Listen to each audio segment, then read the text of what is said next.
Very good morning my dear students. हम पिछले video में आपने देखा कि कैसे अतिथि का चौथा दिन है घर में। 4 दिनों से चौथे दिन भी क्या क्या सोच रहा है मेजबान कि तुम अभी तक कैसे नहीं गए अतिथि। इतना देर तो एस्ट्रोनॉट्स भी चांद पर नहीं रुके थे जितनी थोड़ी सी मील यात्रा करके तुम मेरे घर आके रुके हो।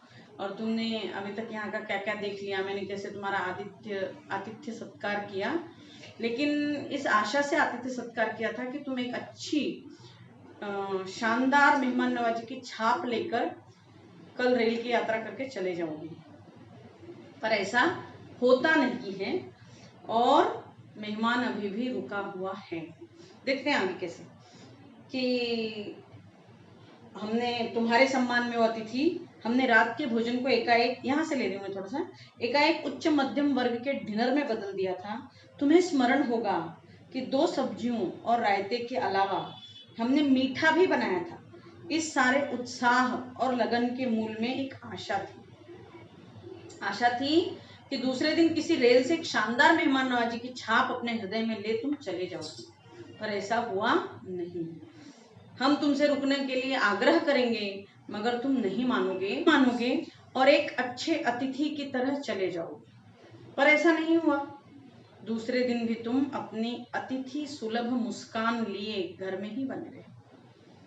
मतलब मैंने सोचा था कि तुम एक दिन की बात है, अच्छे से मेहमान नवाजी तुम्हारी कर दे रहे हैं, अच्छी खातिरदारी की मेहमान होने के नाते, और अच्छा खिला पिला कर तुमको भेज देंगे। हम लोग तुमको रुकने के लिए आग्रह करते रहेंगे कि नहीं नहीं रुको, पर तुम एक अच्छे अतिथि की तरह, जो एक अच्छे अतिथि की पहचान है कि ज्यादा दिन ना रुके, ऐसी अतिथि सुलभ मुस्कान जो अतिथियों के चेहरे को बड़ी आसानी से जो अतिथियों के चेहरे पे आ जाती हैं, ऐसी मुस्कान लिए तुम चले जाओगे। हम तुम्हें रुकने का आग्रह करेंगे पर तुम रुकोगे नहीं, पर ऐसा नहीं हुआ। दूसरे दिन भी तुम अपनी अतिथि सुलभ मुस्कान लिए घर में ही बने रहे।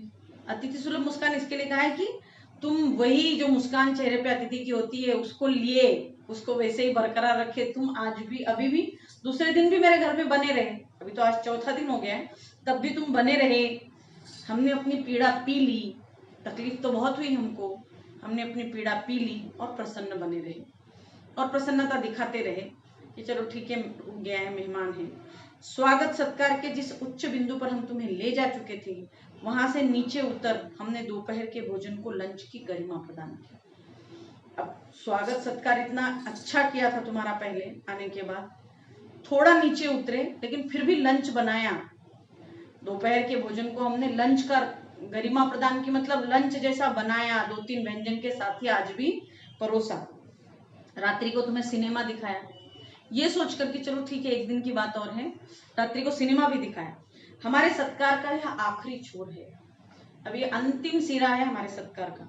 इससे आगे हम किसी के लिए नहीं बढ़े, किसी भी व्यक्ति के लिए, आज तक किसी अतिथि के लिए हम इससे आगे नहीं बढ़े। तो ये आखिरी सीमा है हमारे सत्कार की, सत्कार की सीमा समाप्त हो रही है, आखिरी छोर है ये। इसके आगे हम किसी के लिए नहीं बढ़े। तुमको तो उस दिन भी डिनर कराया, कल आज मतलब दूसरे दिन भी लंच कराया, उस रात फिल्म भी दिखाई। इसके बाद तुरंत भावभीनी विदाई का वह भीगा हुआ क्षण आ जाना चाहिए था। इसके बाद क्या होना चाहिए था, मतलब विदाई का भावभीनी क्षण, मतलब भाव से भरा हुआ। हम भी तुमको रोकना चाहते हैं लेकिन तुम जाना चाहते हो, तुम भी रुकना चाहते हो लेकिन तुम्हारी अपनी मजबूरियां हैं, तुमको भी अपने वापस जाना है, अपने गांव घर लौटना है। तो ये जो भावभीनी भरी विदाई है, इसका क्षण आ जाना चाहिए था, भीगा हुआ क्षण। जब तुम विदा होते और हम तुम्हें स्टेशन तक छोड़ने जाते, मतलब तुम यहाँ से विदा होते रहते, हम भी तुमको स्टेशन तक छोड़ने जाते, पर तुमने ऐसा नहीं किया। पर तुमने ऐसा कुछ किया ही नहीं। तुम आज भी जमे हुए हो, तुम वही बने हुए हो, तुम गए ही नहीं, तुम डटे हुए हो अभी भी घर में। तीसरे दिन की सुबह तुमने मुझसे कहा, मैं धोबी को कपड़े देना चाहता हूँ। यह आघात अप्रत्याशित था और इसकी चोट मार्मिक थी। यह आघात अप्रत्याशित क्यों था? क्योंकि मेजबान को लग रहा था कि आज तो चला जाएगा अतिथि, और अतिथि सुबह उठकर कह रहा है कि मुझे कपड़े धोबी के यहाँ देना है धोने के लिए। मतलब इसका मतलब आज भी तुम रुक रहे हो, और ये तो बहुत ही अप्रत्याशित आघात था, मतलब अप्रत्याशित रूप से मारा, ये आघात किया तुमने, चोट पहुंचाई, और इसकी चोट बड़ी मार्मिक थी। बहुत मर्माहत हुए मतलब मेजबान कि इसका मतलब रुक रहे हैं और अभी तुम्हारे सामीप्य की बेला एकाएक यूं रबर की तरह खिंच जाएगी, इसका मुझे अनुमान न था। तुम्हारे सामीप्य की बेला मतलब तुम नजदीक मतलब रहने आ गए और तुम धीरे धीरे इतना लंबा समय चला जाएगा, रबर की तरह खिंचता चला जाएगा, ये मेरे अनुमान में कभी नहीं था। पहली बार मुझे लगा कि अतिथि सदैव देवता नहीं होता। पहली बार मेजबान सोचता है कि अतिथि सदैव, हम अतिथि देवो भव कहते हैं, अतिथि को हम देवता के बराबर मानते हैं कि देवता किसी के घर में आए, अतिथि आए मतलब देवता आ गए, ऐसा इतना उसको हम सम्मान देते हैं। भारतीय संस्कृति है हमारी जिसमें हम अतिथि देवो भव कहते ही हैं, अतिथि देवों के समान है, देव के समान है। लेकिन मेजबान कहते हैं कि पहली बार मुझे यह एहसास हुआ कि अतिथि सदैव देवता नहीं होता, वह मानव और थोड़े अंशों में राक्षस भी हो सकता है। वो कभी कभी मानव भी होता है और थोड़े अंशों में राक्षस भी हो सकता है। अब इसको आपको आशय स्पष्ट कीजिए में आए, या आप इसको केवल उत्तर लिखिए में आए 50 से 60 शब्दों में, तो भी यहाँ किस संदर्भ में कहा है मेजबान ने, क्यों कहा है? क्योंकि ये सोच रहे हैं पहले दिन से अतिथि इनके घर आया हुआ है, चला जाएगा। पहले दिन बीता, एक दिन की बात थी, इनको लगा दूसरे दिन भी अतिथि जाता नहीं है, उसका बहुत सारा मतलब लंच वंच कराया, फिल्म दिखाई, तब भी अतिथि जाता नहीं है। तीसरे दिन जब धोबी को कपड़े देने की बात अतिथि कहता है, मेहमान कहता है, तो मेजबान परेशान हो जाता है और तब उसके ये शब्द होते हैं अतिथि के लिए, मतलब कह के नहीं बताता है अतिथि को, मन में सोच रहा है कि अतिथि सदैव देवता नहीं होते, मतलब तुम्हारा देवता जैसा व्यवहार ही नहीं है, देवता ऐसे नहीं हो सकते, वो तो मनुष्य भी हो सकते हैं अतिथि, और थोड़े अंशों में राक्षस भी हो सकते हैं। मतलब समझ ही नहीं रहे सामने वाले की भावना को, और अंदर से अब अतिथि घर आया हुआ है, उसको सीधा सीधा बोलकर कुछ नहीं कह सकते कि तुम चले जाओ अपने घर वापस लौट जाओ, पर मन में ये सारे भाव मेजबान के लगातार चल रहे हैं कि आज तो चले जाओगे, तुम पक्का चले जाओगे। लेकिन अतिथि वहां से हिलने का नाम नहीं ले रहा है। इसीलिए जब वो तीसरे दिन भी धोबी को कपड़े देने की बात कहता है, यहाँ तक आपको लाना है लेसन को, मतलब आंसर में, कि ऐसा क्यों कहा है कि बहुत थोड़े अंशों में मानव भी हो सकता है, राक्षस भी हो सकता है, वो मानव, अतिथि सदैव देवता नहीं होता। अगर इसको आपका उत्तर लिखना है तो यहाँ से ऐसा शुरू होगा। इसके पहले जो मैंने आपको बताया कि पहले दिन ये सोचता है मेजबान के एक दिन में चले जाएंगे, अच्छे से उनका आदर सत्कार किया गया। लेकिन दूसरे दिन भी जब अतिथि नहीं जाता है तो उसको दूसरे दिन लंच कराया, फिल्म दिखाई, ये सोच करके दूसरे दिन चले जाएंगे। जब तीसरे दिन वो धोबी को कपड़े देने की बात कह रहा है मेजबान या अतिथि, तब मेजबान के मन में ये बात आती है कि अतिथि सदैव देवता नहीं होते। तुम हमारी भावनाओं को नहीं समझ रहे हो, तुम जाने का नाम ही नहीं ले रहे हो, तुम मनुष्य हो जो दूसरों की भावनाओं को ना समझे, या थोड़े अंशों में राक्षस भी होता है कभी कभी अतिथि, कि तुम बिल्कुल ही भावनाओं को नहीं समझ रहे, तुम कितने निर्दयी हो, तुम मेरी सीमाओं को जानते हो, तुम कितने दिन तक रुकोगे यहाँ पर भाई, तुमको तुम्हारे गांव घर की याद नहीं आ रही है? बहुत कुछ बातें किसी लॉन्ड्री पर दे देते हैं, जल्दी धुल जाएंगे। मैंने कहा, मन ही मन एक विश्वास पल रहा था कि तुम्हें जल्दी जाना है। शब्द ऐसे मेजबान कहता है कि जिससे मेहमान को ध्यान में आए कि टाइम लगेगा कपड़े धुल के आने में, तो इसके लिए ऐसे शब्दों का प्रयोग करता है कि किसी लॉन्ड्री पर दे देते हैं, जल्दी धुल जाएंगे। क्योंकि मन में मेजबान को लग रहा था कि जब मैं कहूंगा कि जल्दी धुल जाएंगे तो हो सकता है मेहमान कह दे कि हाँ मुझे तो जाना है, तो फिर नहीं देते हैं, जल्दी मिलना चाहिए कपड़े। विश्वास पड़ रहा था कि तुम्हें जल्दी जाना है। कहाँ है लॉन्ड्री? मेजबान पूछ लेता है, मेहमान पूछ लेता है। चलो चलते हैं, मैंने कहा। अब मन मार के मेजबान को जाना ही पड़ा। मेजबान को लगा था, मतलब जो घर में है, जिसके घर में आया हुआ अतिथि, वो सोचता है कि ये कहेगा कि अच्छा लॉन्ड्री पर टाइम लगेगा क्या, जल्दी धुल जाए मिलेंगे, मतलब धोबी के यहाँ देने में टाइम लगेगा क्या, तो रहने देते हैं, फिर मुझे तो कल निकलना है, मुझे तो आज निकलना है, ऐसे। लेकिन ऊपर से मेहमान ने कहा कि नहीं चलो, कहाँ है लॉन्ड्री? तो अब मन मारकर बनियान और जो भी एक औपचारिक कुर्ता डालकर मेजबान को भी निकलना पड़ता है। चलो चलते हैं, मैंने कहा, अपनी सहज बनियान पर औपचारिक कुर्ता डालने लगा। कहाँ जा रहे हैं? पत्नी ने पूछा। इनके कपड़े लॉन्ड्री पर देने हैं, मैंने कहा। तो पत्नी ने पूछ लिया कि कहाँ जा रहे हैं? तो इनके कपड़े लॉन्ड्री पर देने हैं, मैंने कहा। मेजबान बताता है कि इनके कपड़े लॉन्ड्री पर देना है। मेरी पत्नी की आंखें एकाएक बड़ी बड़ी हो गई, आंखें एकाएक बड़ी बड़ी हो गई। पत्नी की आंखें एकाएक बड़ी बड़ी हो गई का मतलब है यहाँ पत्नी को गुस्सा आ गया कि इसका मतलब और रुकने वाले हैं मेहमान, अभी कपड़े लॉन्ड्री पर देने जा रहे हैं, धुलकर कल तक आएंगे, परसों तक आएंगे, इसका मतलब अभी और लेकर मेजबान रुकने वाला है, अतिथि रुकने वाला है यहाँ पर। आज से कुछ बरस पूर्व उनकी ऐसी आंखें देख मैंने अपने अकेलेपन की यात्रा समाप्त कर बिस्तर खोल दिया। आज से कुछ साल पहले जब मैंने शादी की थी मेरी पत्नी से, मेजबान कह रहा है, तो ऐसी बड़ी बड़ी आंखें देखकर शादी कर ली थी, हाँ बोल दिया था शादी के लिए। लेकिन अब जब वे ही आंखें बड़ी होती हैं तो मेरा तो मन छोटा होने लगता है। आज जब ये आंखें बड़ी होती हैं तो मन छोटा होने लगता है, मतलब मन डरता है। वे इस आशंका और भय से बड़ी हुई थी कि अतिथि अधिक दिनों ठहरेगा। वो क्यों बड़ी हुई थी मेजबान की पत्नी की आंखें, कि इसका मतलब अतिथि और दिनों तक रुक रहा है, लॉन्ड्री पे कपड़े देने जा रहा है, मतलब अतिथि और अभी रुकेगा। मतलब यहां तक हम देख रहे हैं कि कैसे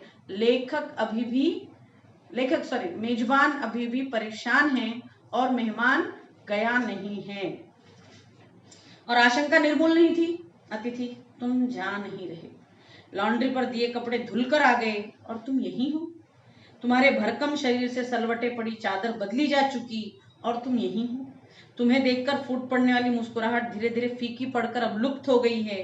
ठहाकों के रंगीन गुब्बारे जो कल तक इस कमरे के आकाश में उड़ते थे अब दिखाई नहीं पड़ते। बातचीत की उछलती हुई गेंद चर्चा के क्षेत्र के सभी कोनलों से टप्पे खाकर फिर सेंटर में आकर चुप पड़ी है। अब इसे न तुम हिला रहे हो न मैं। कल से मैं उपन्यास पढ़ रहा हूँ और तुम फिल्मी पत्रिका के पन्ने पलट रहे हो। शब्दों का लेन देन मिट गया और चर्चा के विषय चुप गए। आशंका निर्मूल नहीं थी पत्नी की, मेजबान के, तुम जा ही नहीं रहे हो अतिथि। अरे वो तो छोड़ो, कपड़े धुलने जा रहे थे तब तो एक दिन और रुकना था, लेकिन कपड़े धुलकर भी आ गए और तुम अभी भी यही हो अतिथि। लॉन्ड्री पर दिए कपड़े धुलकर आ गए और तुम यही हो। तुम्हारे भरकम शरीर, तुम्हारा भारी भरकम जो शरीर है उससे सलवटे जो चादर मुड़ी तुड़ी थी आप तुम्हारे सोने से बिस्तर पे, वो चादर बदली जा चुकी है और तब भी तुम यही हो।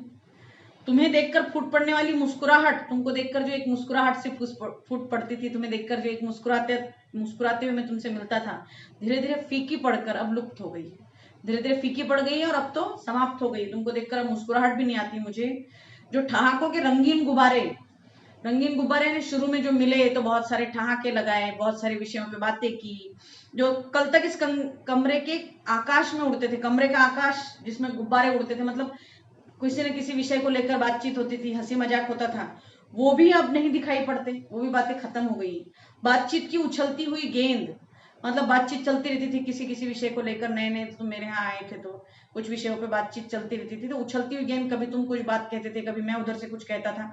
तो ये चर्चा के बातचीत की उछलती हुई गेंद चर्चा के क्षेत्र के सभी कोनलों से टप्पे खाकर फिर सेंटर में आकर चुप पड़ी।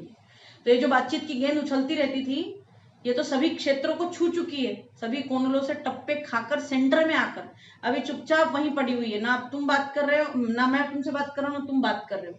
ये चुप मतलब सेंटर में आके चुप पड़ी है। गेंद मतलब बातचीत की गेंद, जो कुछ ना कुछ बातचीत चलती रहती थी किसी न किसी विषय को लेकर। अब इसे ना तुम हिला रहे हो ना मैं। इस गेंद को, मतलब बातचीत कोई कर ही नहीं रहा है, ना तुम कोई बातचीत कर रहे हो ना मैं बातचीत कर रहा हूँ। कल से मैं उपन्यास पढ़ रहा हूँ, तुम फिल्मी पत्रिका के पन्ने पलट रहे हो। शब्दों का लेन देन मिट गया, शब्द खत्म हो गए बातचीत के, चर्चा के विषय चुप गए, कोई चर्चा नहीं बची हमारे पास करने के लिए। ऐसे अलग अलग विषयों पे चर्चा चल रही थी अभी तक। किन विषयों पे? परिवार पे चर्चा हुई, बच्चों पे चर्चा हुई, नौकरी, फिल्म, राजनीति, रिश्तेदारी, तबादले, किसका कहाँ तबादला हुआ, रिश्तेदारों में कौन कौन है, परिवार पे बहुत सारी बातें हुई, बच्चों पे हुई, राजनीति पे हुई, फिल्मों पे हुई, पुराने दोस्तों पे चर्चा हुई, परिवार नियोजन पे चर्चा हुई, महंगाई पे चर्चा हुई, साहित्य पे चर्चा हुई, यहाँ तक कि आंख मार मार कर हमने पुरानी प्रेमिकाओं का भी जिक्र कर लिया। और अब एक चुप्पी है, यहाँ तक कि हमने आंखें मार मार कर, मतलब दोस्त हैं एक दूसरे को बहुत पुरानी बातें याद करके, कुछ पुरानी कोई बातें रही होंगी किसी दोस्तों को लेकर से, मतलब मित्रों को लेकर और पुरानी प्रेमिकाओं को लेकर, वो भी बातें हमने एक दूसरे से कर ली। वो सारे विषय समाप्त हो गए। अब चाहे महंगाई हो, साहित्य हो, या परिवार हो, परिवार नियोजन हो, बच्चे हो, राजनीति हो, सब पे सारे विषयों पे बातचीत हो चुकी, सब विषय खत्म हो चुके हैं बातचीत के। और अब एक चुप्पी है, लेकिन तुम जाने का नाम नहीं ले रहे हो, तुम अभी भी यहीं बने हुए हो। तो अतिथि इसीलिए पाठ का नाम ही दिया हुआ है, तुम कब जाओगे अतिथि, तुम कब जाओगे। अब तो सारे विषय भी तुम्हारे मेरे बीच खत्म हो चुके हैं बातचीत के, सारे विषयों पे चर्चा कर ली, और जो एक बातचीत चलती रही थी तो तुमको देखकर जो एक मुस्कुराहट मेरे चेहरे पे आती थी वो धीरे धीरे धीरे धीरे फीकी पड़ी और अब एकदम समाप्त हो गई है। लेकिन तुम जाने का नाम नहीं ले रहे हो, तो तुम कब जाओगे अतिथि। आगे हम देखते हैं, अतिथि और अभी कब तक रुका हुआ है मेजबान के घर पर। थैंक यू बच्चों।